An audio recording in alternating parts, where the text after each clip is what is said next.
ஹாய்ங்க. செவ்வாய்க்கிழமை காலையில் அன்னைக்கு பார்த்தீங்கன்னா தொண்டை நல்லா கட்டிருந்துச்சுங்க. சளி வேற பிடிச்சிருந்துச்சு.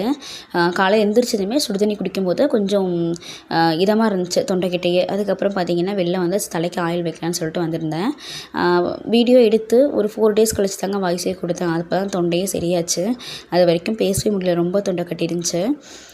ஆயில் வச்சுட்டேங்க. அப்புறம் அம்மா சைடில் டீ வச்சுருந்தாங்க. அப்புறம் வெளில 2 பேரும் பேசிகிட்டே உட்காந்து டீ குடிச்சிட்டு நான் அதுக்கப்புறம் தான் வந்து வராண்டா வந்து கூட்ட ஆரம்பிச்சேங்க.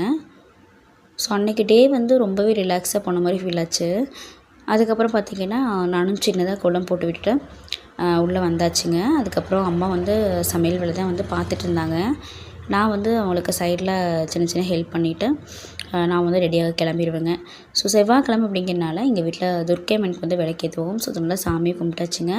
அப்புறம் பச்சைப்பயிறு ரசம் காலையில் சாப்பிட்றதுக்கு பணியாரம் ஊற்றிருந்தாங்க. ஸோ இதுதான் வந்து அன்றைக்கி எங்கள் வீட்டில் லஞ்சு மார்னிங் பிரேக்ஃபாஸ்ட்டெல்லாம்.